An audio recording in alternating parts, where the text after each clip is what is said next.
everyone. I'm Sneha Roy, and I welcome you all to Women's Identity and Social Control under TMY's Review's December 2021 project in association with Oxford University Press. We are seeking submissions in the form of stories, poems, essays as a part of this project too. To know more, please visit story.biz. The topic of our digital conversation today is bodies in movement, migration, sexual violence, and citizenship. And we have amongst us Professor Priya Deshingkar, Professor Uditi Sen, and Professor Rashmi Luthra as our esteemed speakers for this discussion. Before we move on to hear and engage with our speakers, I would like to quickly introduce them. Professor Priya Deshinkar is an internationally recognized authority on South-South migration research and policy analysis.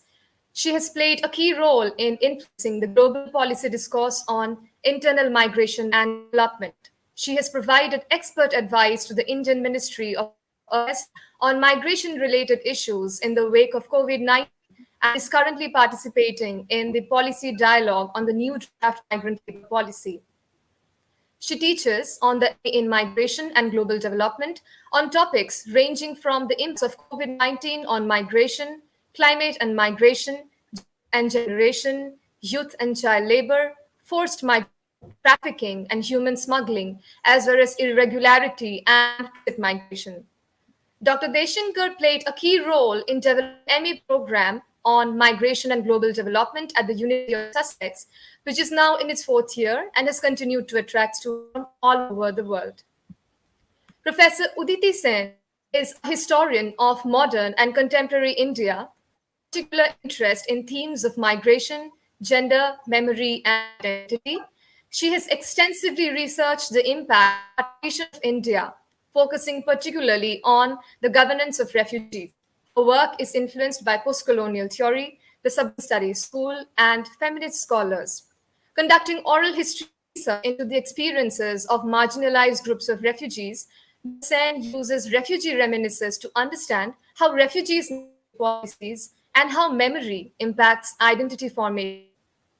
She was a Max Weber Fellow at the European University Institute in Florence, Italy, and has taught at various institutions, including London School of Economics and Political Science and Hampshire College in USA.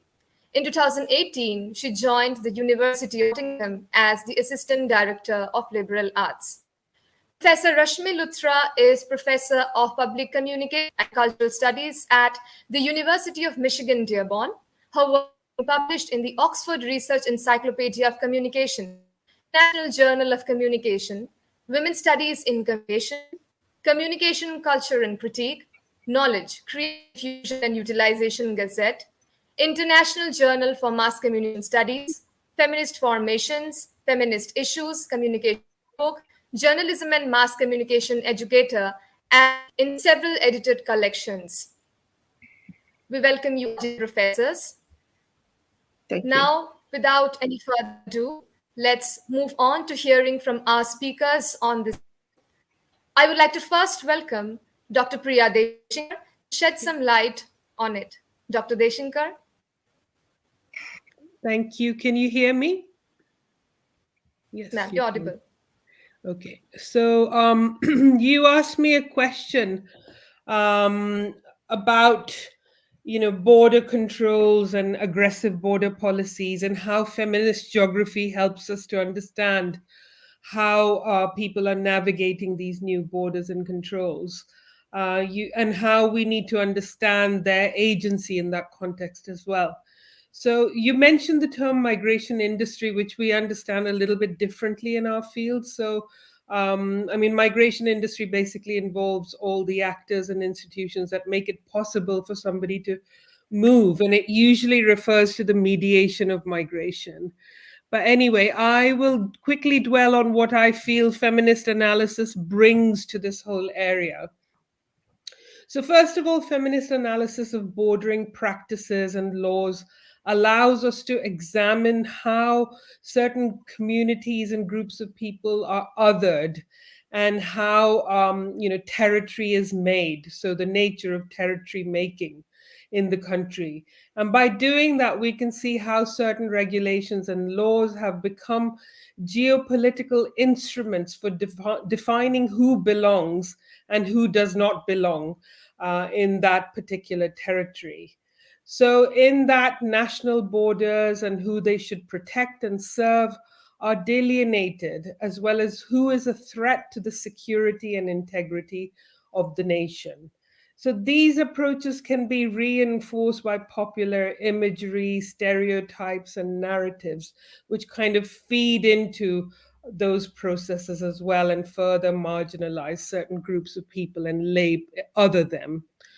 Um, so, for example, in quite an interesting recent piece of work, Pallavi Gupta and others have argued that in India, policies that purportedly protect Muslim women are actually a geopolitical strategy that constructs Muslim men as a threat to justify their securitization within India's borders. So she and colleagues have shown through their work on two prominent legal cases, the Shah Bano case and the Triple Talaq case, how these have effectively defined the Indian nation state and the territory through the exclusion of these groups who are understood to be incapable of assimilation. And they then, point to the recent development with regards to the Citizenship Amendment Bill and the National Register, the National Citizens Register, to show, what kinds of things that we need to be alerted to. So, in other words, feminist analysis of bordering practices can help us to understand the relationships between mobility, state power, and the construction of social order. Um, Feminist political geography alerts us to how bureaucratic procedures of border control and securitization have different impacts based on gender and other differentiators. So, this is a kind of slightly different area which is also being explored through a feminist lens.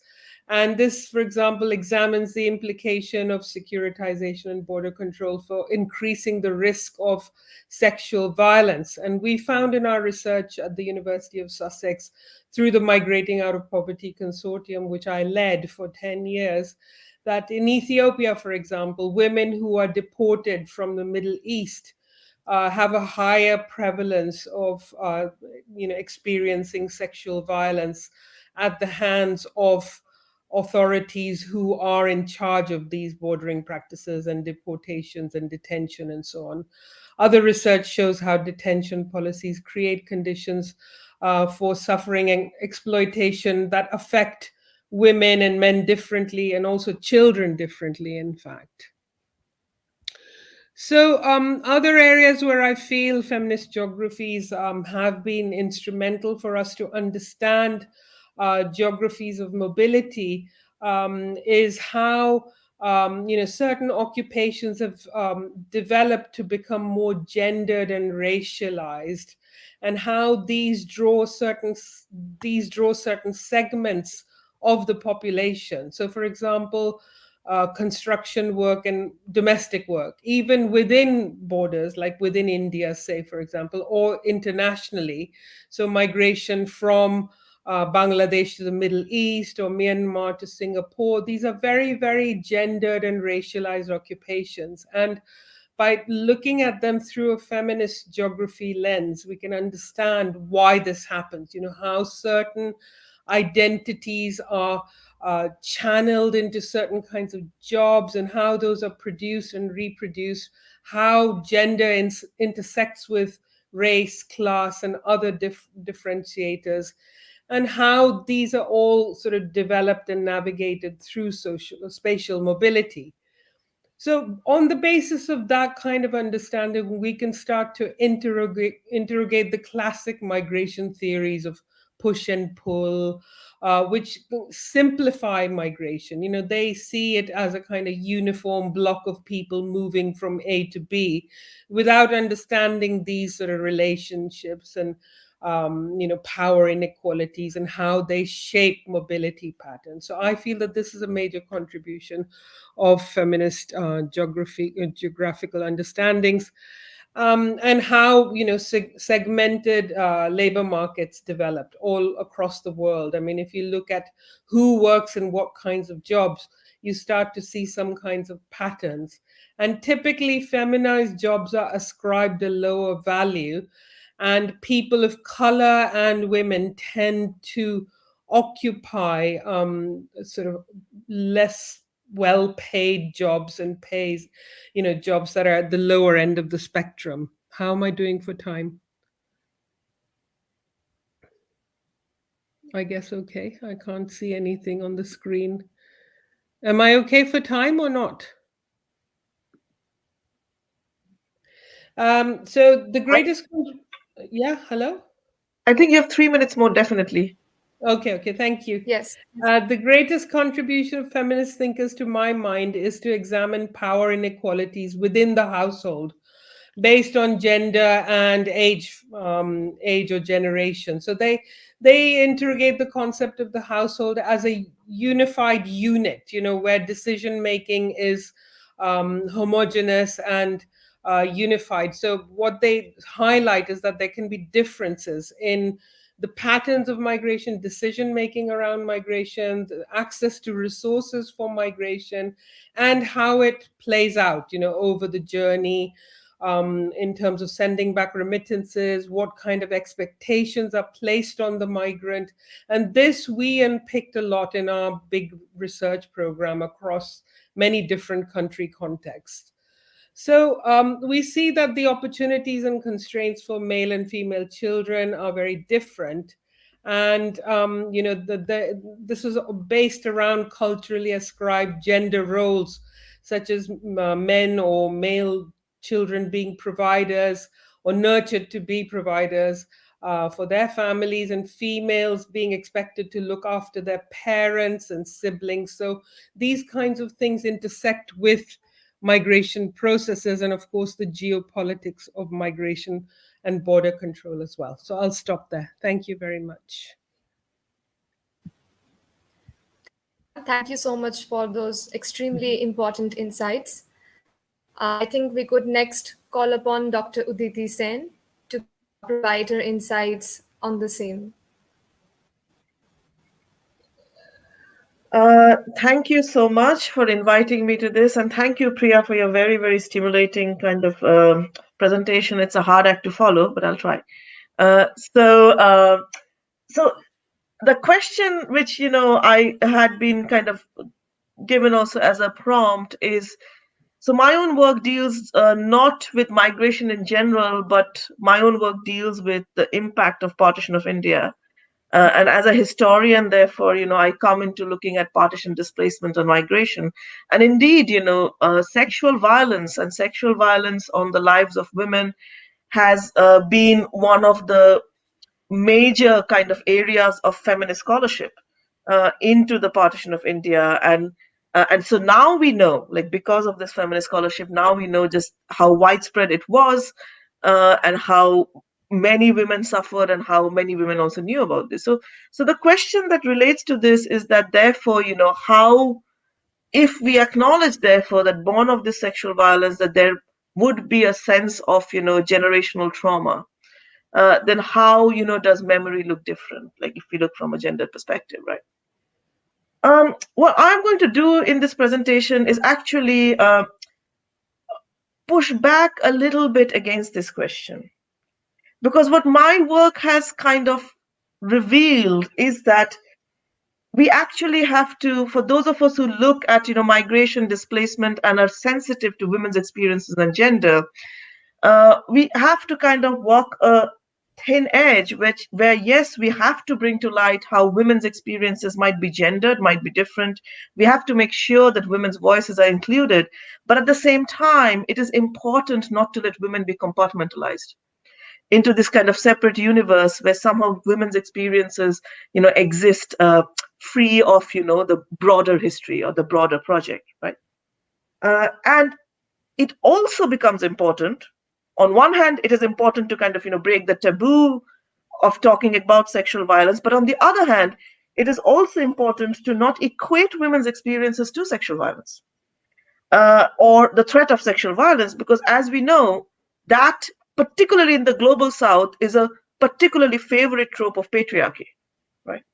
So the constant threat of sexual violence, that women are constantly at threat and therefore they have to be locked up and kept safe. And we are currently seeing this unfold in the Taliban-led Afghanistan, right? So therefore, this is why I'm kind of, these are my motivations to kind of say we have to be careful, when we are talking about this.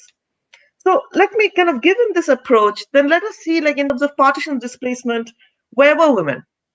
And the answer is like women were not just, in situations of violence or in situations of sexual violence or a threat of violence, women were quite literally everywhere. So they were in every village that was displaced. They were in the families of every perpetrator. They were in every family that escaped. They were amongst those who died. They were amongst those who escaped sexual violence. They were amongst those who survived sexual violence. They were amongst those who were killed. They were in every kafila, every camp, every refugee village.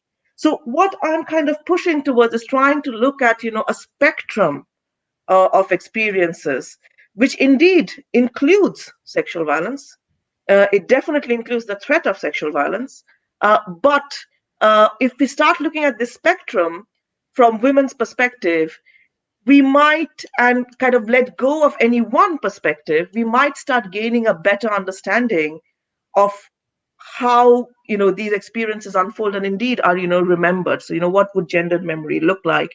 To get to that, I would like to also get to what would gendered experience look like. So my work does not focus at the point of displacement. It focuses at the point of rebuilding lives, right? It focuses at the point of where people are kind of negotiating policy. And the most important thing I would like to say here related to partition studies is that when people were resettled and given rehabilitation, rehabilitation was not given to individuals, men or women. Rehabilitation or resettlement schemes were designed for households, right? This had gendered consequences. This meant that an individual man could not access these policies, but neither could an individual woman. Now, the way out was, what were the way outs? And these are kind of strategies which are absent in government documents, right? These are strategies which are thrown up through the world of oral history, through the world of, anthropology and interviews. So women could only access rehabilitation schemes if they were attached to a adult male member, whether it's father or husband or brother. And men could access this if they had women attached to them. So there were allegations of fake marriages. There were allegations that families of corruption, which meant larger families would split it up into become two families, and a brother would become a head of family, right? While the father was another head of family, right? And of course, when families became too large, women were abandoned. Now, as we can see here, what we are seeing is that while rehabilitation focused on the household, the consequences were gendered.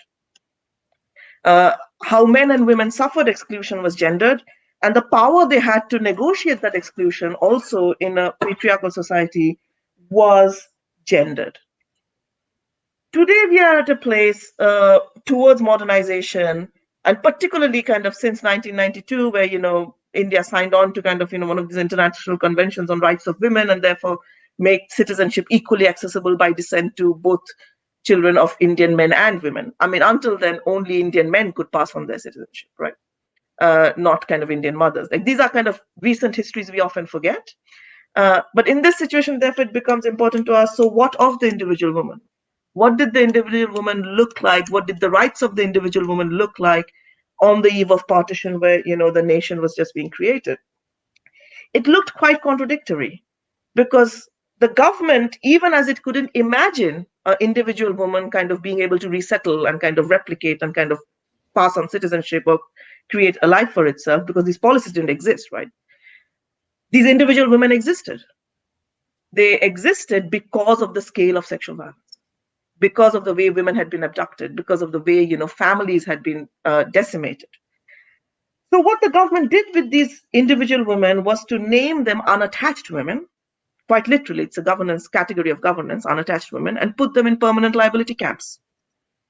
So in these permanent liability camps, a very curious dynamic started where you had women more fortunate women, women who were in leadership positions. Some of the names are Mridula Sarabhai, Rameshwari Nehru, Ashoka Gupta. So these were women who worked more in the Punjab sector. Then there was Ashoka Gupta, Renuka Rai, they worked more in the Bengal sector. So leading women came forward to try and work with these individual women and work with them, to make them useful citizens. However, these women themselves were also working within patriarchy and could not quite subvert the policy which gave these women training towards employment. But these employment, again, like Professor Priya has said, were in deeply gendered roles, which didn't really bring much income, right? Like needlework, and then there was largely kind of home-based artisanal crafts, right? But there was no talk of giving women loans to start businesses, no talk of giving women-headed families, loans to build houses, and God forbid you give a woman-headed family land, right? That didn't exist, right? And the women who helped women tried to come up with various training schemes. They did push against this by coming up with schemes which traditionally women did not do.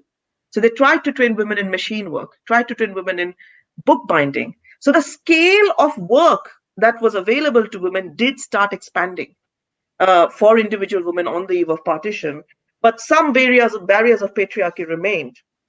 The women who were subjected to this were far more radical. And this is where it becomes important to think in terms of, did I encounter generational trauma around sexual violence? I actually did not encounter this in my own research and in kind of looking at, I have encountered this in literature, but I don't come to this through literature, I come to this oral history. I have not encountered this in oral history, and there are two important reasons for it. One reason is, who do I have access to? Who am I speaking to? The people who I'm speaking to are survivors who have fought to survive these camps, who have fought to resettle their lives. Their focus becomes on the children, right?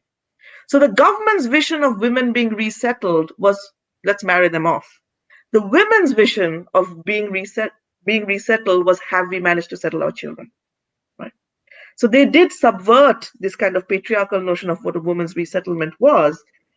And I think partly because of this focus, and partly because trauma is something which doesn't have a narrative, right? So I'm a historian, I'm looking for a story, I'm looking for, tell me what happened to you.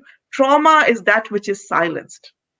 Trauma is that which, leaks in ways that are unsayable, in ways that cannot be kind of mapped into a story. That is why it is trauma, right? That is why often, literature or kind of, work like, Art Spiegelman's work of Maus, these are, ways in which trauma is captured, right? So indeed, I'm sure this generational trauma does exist, but it escapes the methods of oral history, right? Because once victimhood is narrated, you've kind of lost what trauma actually means and what it means, right? So therefore, women did push back. So they pushed back by becoming breadwinners. They pushed back by protesting against inadequate government doles. And they pushed back by becoming squatters and turning kind of government temporary rehabilitation for them into resources they sought to pass on to their families. So what I would say to conclude is that, so how do we think of, gendered memory, therefore? How do we think of getting to trauma that is gendered or women's trauma? I would say it is important to remember when we're thinking of trauma that all memory is gendered. All trauma is gendered. If you're talking about gendered memory, often the survivor's trauma which you have, I think the most acute form of survivor's trauma of sexual violence you have is in the men who killed their own women or the men who abandoned their own women, right? So we cannot just talk in terms of generational trauma and talk about women. And if you're talking about, women's memories and women's trauma, I think the most important thing that we can remember is that for women, the battle, for refugee women, the battle has always been on two fronts, right? On one front is the battle against the extraordinary event, right?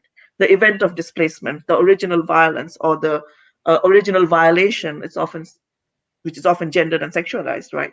So there's the battle to survive that. And on the other front is the battle to survive patriarchal normalization, which can only see kind of, certain roles for women. And that is exerted through policy, through schemes that seek to say that actually they're working for women, but they structure and constrain women in certain ways which do not necessarily speak to the immediate needs, of their lives, or the scale of their ambitions.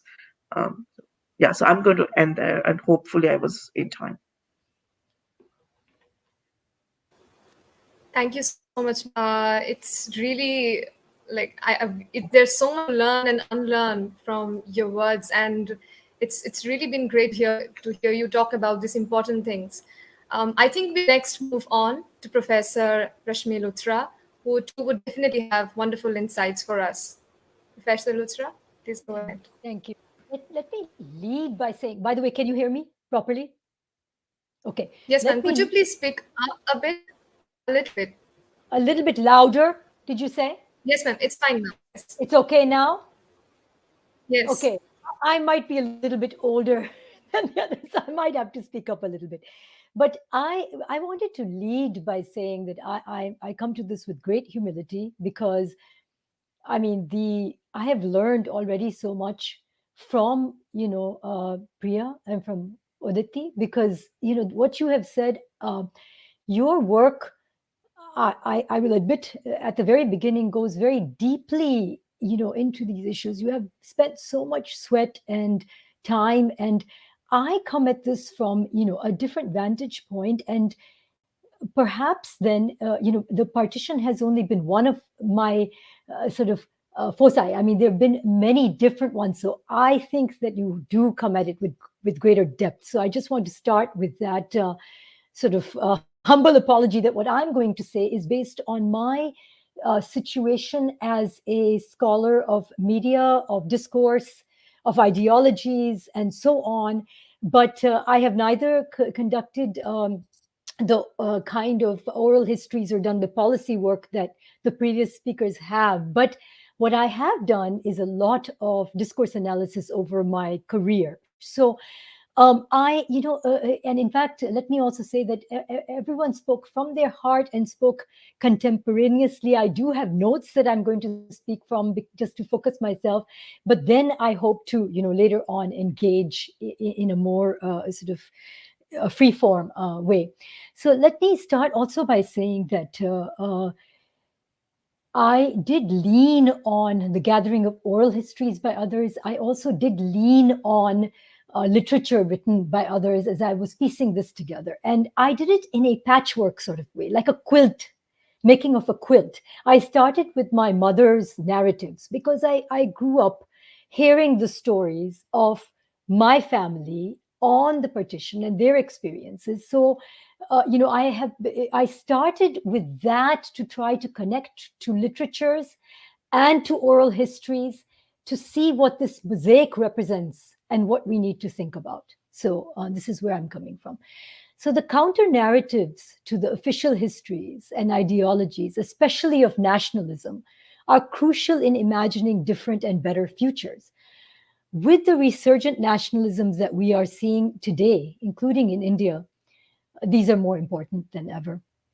Women's stories, whether through oral histories, our mothers' accounts of their experience, or fiction, constitute an important counter narratives for mass migrations like the partition. When taken together, they provide openings for understanding our history differently and crafting a different and more hopeful way forward. The reasons it is crucial to bring women's stories to the fore are multiple. Although the figure of woman or the woman question has been used as the grounds for both the colonial and nationalist projects, women themselves have rarely been the central subjects of citizenship. Therefore, they are in a position to view boundary drawing as part of nation formation from a different non official vantage point. If women have not been granted full citizenship in country or religion in its fullest sense, then there is the possibility of their having a more contingent relationship to such constructs as nation and religion. This in turn opens up the possibility of imagining and crafting futures that can slip under, around, and perhaps beyond communal and national boundaries. Women's stories have historically been subjugated. To gain a more full understanding of any important historical event, and this is the second reason, including the mass migration that the partition represented, we need to include women's stories. Further, while various kinds of mainstream and even alternative narratives or rhetorics of the partition and even of the current internal migrations in South Asia will necessarily have echoes of the dominant ideologies circulating around us in the current moment, fiction and art present perhaps the most hopeful possibilities in terms of opening out to newer and different ways of imagining and thinking.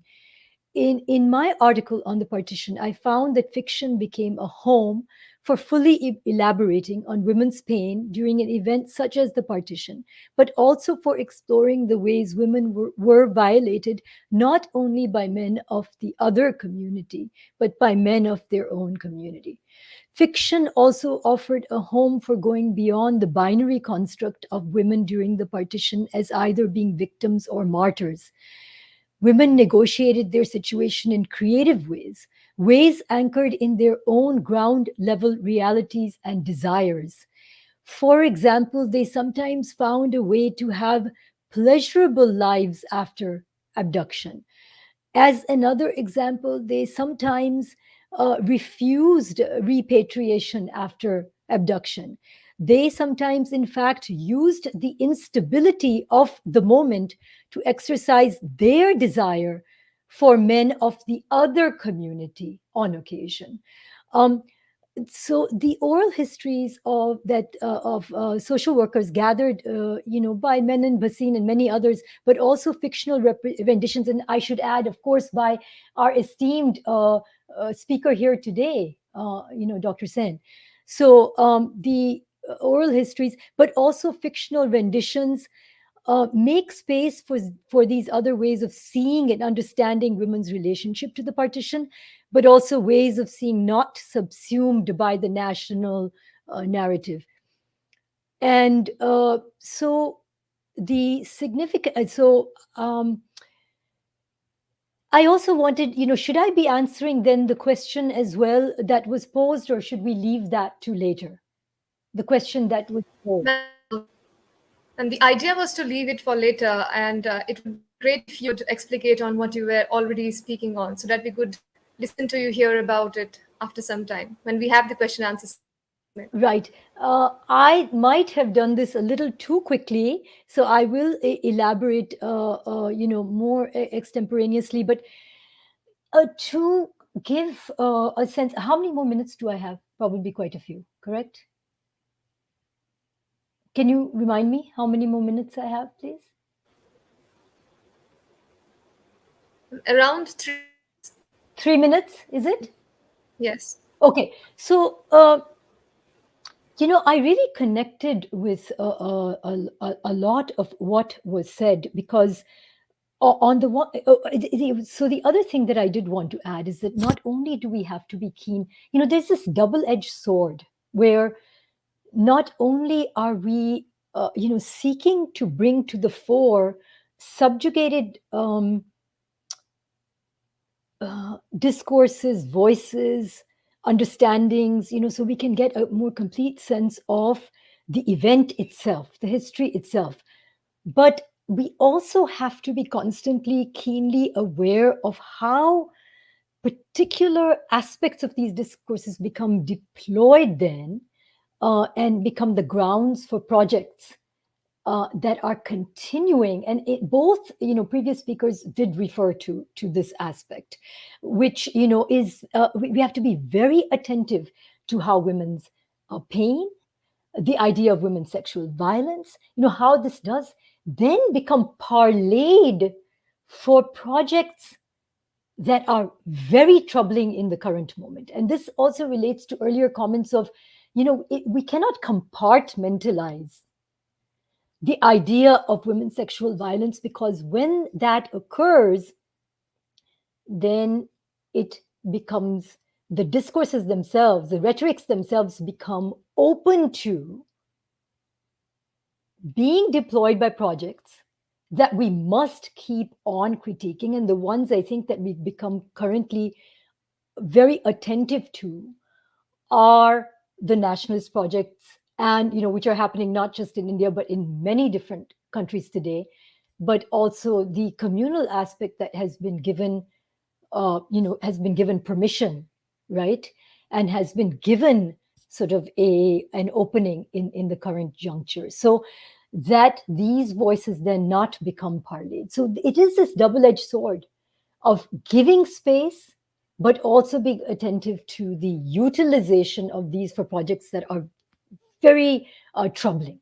So the idea of the contradictory position, not only of women themselves and the gendered aspects of that, how they become written upon by policies, but how also they have a contradictory position in terms of bringing voice to the table, bringing these voices to the fore, being attentive, then that they can be utilized by very troubling projects today. That's where I will end.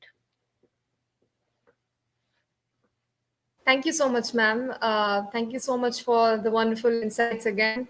I think there is so much that we can take away from all the many points that all the three of you have brought together. And I'm also thinking about the short story that Manto had written, that license, where we see a woman trying to make the best out of a situation. And there she tries to get a license for being someone who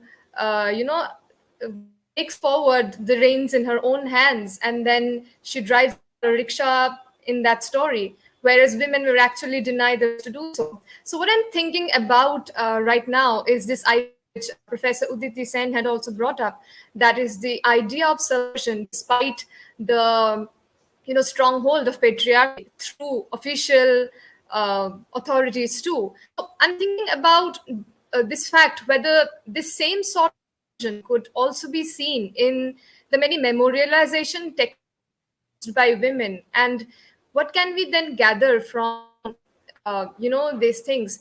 Of course, your work focuses a lot more on oral history, but do you think there are some other elements where this idea of subversion makes some kind of impact, from where we could learn a lot more about what kind of lives these women led?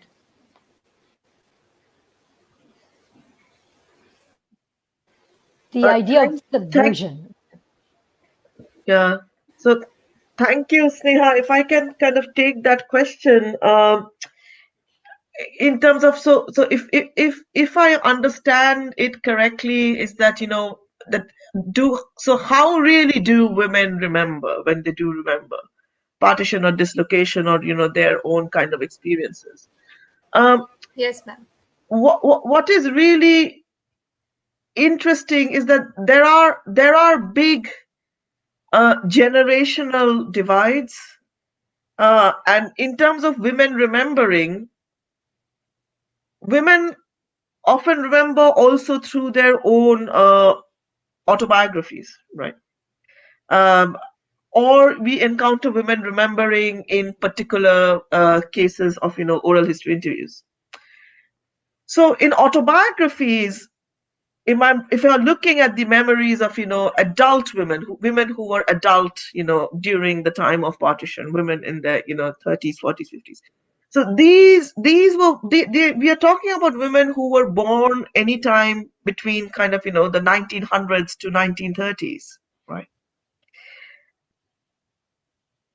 Feminism looked very different at that point of time, and how these women negotiated their lives and their life stories, and what was sayable, and particularly what was writable, was also very different. So as contemporary feminists, when we look at these stories, we do not necessarily find a feminist consciousness which is at the forefront.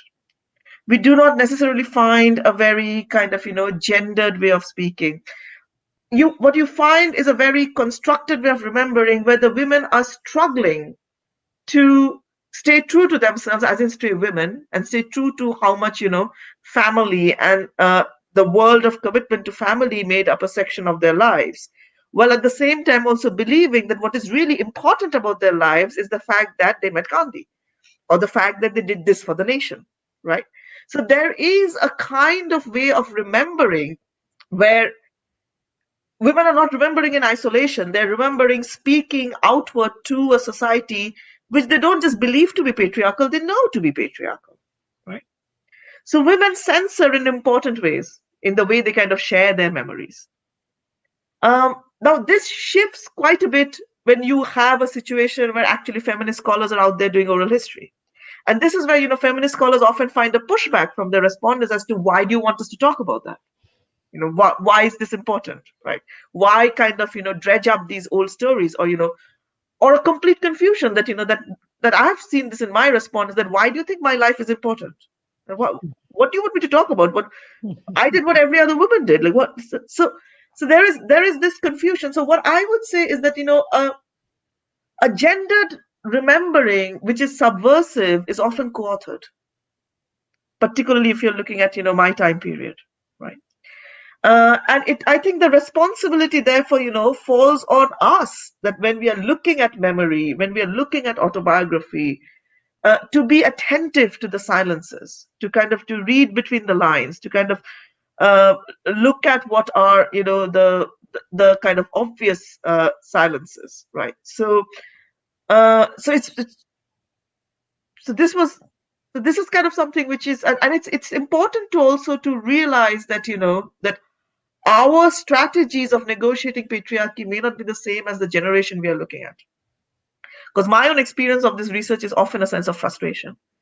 I want this woman pushing harder, or saying more, right? So women do remember differently in that sense, but in some ways women don't remember differently at all, because I think memory works in that way, in the sense that memory is social, right? And a women's memory, when it's social, kind of takes on that peculiarly kind of gendered more.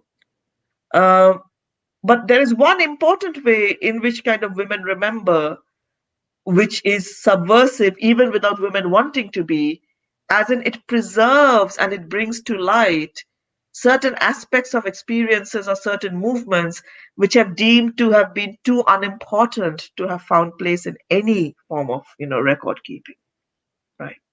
So for example, all these training centers which were set up by women to train women, right? Very little record has been kept of these, particularly in the Bengal region. I know because, Ashoka Gupta talks about this in her biography, as do some of the women talk about this in their biography. So women's achievements, even when they are speaking of achievements which seem kind of, straightforward and will pass in a patriarchal world, are ignored. So in that way, the way women remember, I mean, it has a straightforward value. That it kind of brings to life, the actions of women, and it's kind of really, really important, therefore, to kind of keep that in mind. So I hope that kind of answers your question around, how is it different in the way women remember. Yes, ma'am, definitely. I think stretch this question further and think along the lines of how we could connect Professor Sen's words with what Professor Priya Deshinkar had been talking about some time back. That is idea of compartmentalization and this relationships which we often have with citizenship. I was thinking that since Professor Sen was talking about how these women were not aware of the idea of patriarchy as much as we are aware of it now, so how then?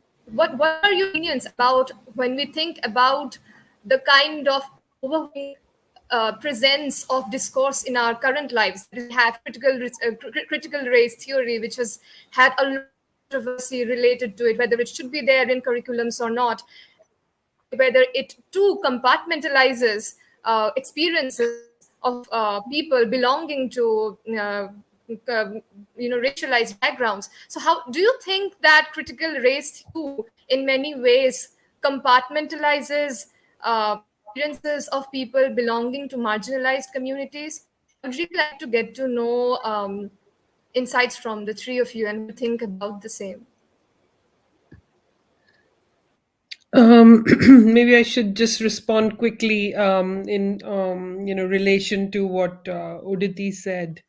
Um, I mean, I think what she mentions in a historical context is very much applicable to what we see in contemporary migration patterns as well, in the sense that there may not be a clear articulation of a feminist agenda, or that kind of awareness in the way that women or other subjugated groups recount their experiences of migration.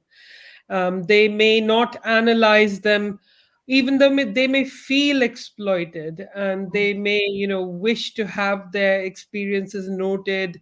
They won't themselves articulate it in that way because of the way they're socialized, or because of the extent of their life world and awareness of the kind of overall sort of processes of globalization and liberalization that have placed them in those horribly exploitative jobs. So what we also see there is that disconnect between people's own stories and narratives, and a kind of I don't know. I mean, it's like, Uditi said very powerfully, you have to read the silences, So I also feel that we have to read the less visible aspects of migration. And this is what I've been emphasizing a lot recently in my own work on migration. There are hidden spaces in which a lot of these particularly sort of exploitative relations play out, where certain groups of people are subjected to extractive conditions, and how they remain below the radar of the kind of overall government gaze and the policy process and international efforts to raise labor standards or honor workers' rights, etc., etc. So there's a kind of less visible process happening and playing out all the time, and this is I can see the kind of I mean, I feel that there's there's a point of connection with what Dr. Sen was saying there, is that we need to read between the lines, we need to understand what's going on, but at the same time be aware of our own, positionality, and not ascribing stories that we make up, try to understand what they're saying, try to really, bring out those experiences and stories without them necessarily being stated very clearly. So that's what I wanted to say there. Thanks. Mhm. I would like to connect this to mothers' stories for a moment, because that was my launching off point for the article. Mummy, I call her, and she's actually in my household right now. I take care of her. I'm in the US, I'm in Michigan, and she has currently, just to put a different inflection on how we look at memory. I mean, she has lost her memory. She has very advanced Alzheimer's. She lives in my household. So when I think of memory, I think of it in very multifaceted sort of ways. Yeah. So I'm glad I captured some of it, because she no longer has memory. But the thing is this, that from her stories, I mean, what I found interesting to think about, because she told many stories, and the thing is that the domestic aspect, what you are saying, that the domestic aspect, those are part of the things that we do not talk about. And even if she herself did not become violated, and of course, I'm very thankful for that. But so she, this double movement of her not having become violated, but remembering the women who became violated only through screams and shouts, through repeated nightmares, correct? Mm. So repeated nightmares. So these traces that we see, because she was of a certain class, so she perhaps had access to safe passage. However, the stories that kept being retold did contain traces of other women's pain through nightmares, because of the screams. The screams did not go away for years and years. So it's interesting that you can belong to a certain class, but you can have access. And the telling of even those, I guess what I'm saying is, my mother's telling of those stories to me as a girl becoming a woman was important in my consciousness, because I knew there were others who were violated through her nightmares, through the screams that she heard. But then also there was this other aspect of the domestic, and these little pleasures that women took, and they could be the most minute aspects, like how she kept repeating that when they suddenly had to leave. The suddenness of departure becomes a very important trope. And it becomes, there is an aspect of ritualization of memory that becomes very interesting. The ritualization and what my mother chose to repeat over and over and over again. It included the screams of the women. It included, on the other hand, the pleasure taken from the smallest domestic acts, which is when they were suddenly told they had to leave the house, how they wore several layers of clothes, right? This is something she was quite proud of, that her mother told her. Beji said, okay, they had four daughters. They were concerned that they would be, violated. But in any case, so other facets, so her brother carried the vials of cyanide because he was, a doctor, both allopathic and Ayurvedic. He carried vials in his pocket. Those vials, so there are many dimensions, because there is the possible threat of being violated. Then, the question of honor that is so important. So, obviously her brother was ready to give her the vial of poison so that she would not be violated. So there is that internal violence. Men carry that memory too. So, with Uditi, you're absolutely, it is men that will carry the memory of that pain. But trying to tie all of this together, taking pleasure from the smallest domestic acts before the passage, which is wearing several layers of clothes so that you could have something for your passage because of the unpredictability of the situation, but also carrying, her mother quickly making carrying pinni so that you could offer it to the, you could offer it to the person offering passage so that they would let you on, a little bit of an extra sort of creating relationship so that you might be assured of passage, right? The domestic, I think that there we do have to eke out, those aspects. And then on the other side, then, when you are given government housing and you're in that housing, the little domestic acts, and these are acts of children too, and they're not always very grim. So how the children made games of not having enough food at the moment, but how they found a way to create play and games out of making these sort of four drinks in that situation where they didn't actually have enough food. So the domestic, I find, we can mine it for certain, but it's very contradictory. I would agree with you. And I'm sorry if I'm rambling a bit, but I'm trying to connect back to, to the stories that I have heard, that I use as a launching off point for the article, and so on. Okay. I will cede because I was rambling. Sorry. Oh, ma'am, we've had a lot to learn from you. It was really good to have to say, and I'm sure everybody who's watching also has had a lot to take from you. Professor Sen, would you too like to comment on the question? In terms of the domestic, okay, I'm not muted. So I mean, I would agree, and this is where I think, like, what my own research has led me to understand is that the way memory lives on in women and and in the family is often intergenerational, and that intergenerational kind of remembering and meaning making um, can be about trauma, is not necessarily about trauma, right? It can be about it lives on in all sorts of spaces. So this is kind of what my future work would like to look at, like you, it lives on and it leaks, like the impact of partition, it lives on in the everyday in strange ways. So this is kind of one of my elderly relatives who actually survived partition, and she told me this story that she doesn't drink. Her son has kind of married a foreign woman, so she went out with her and she was like, oh, will you have a wine? And she's like, I don't drink. And then she was like, okay, then I also won't drink. Like, well, if I'm stopping you from drinking, then I'll have a drink with you. And she was, kind of close to her 60s and breaking a taboo. And she's like, and her daughter-in-law asked, are you okay? And she's like, I've survived partition. I'm fine.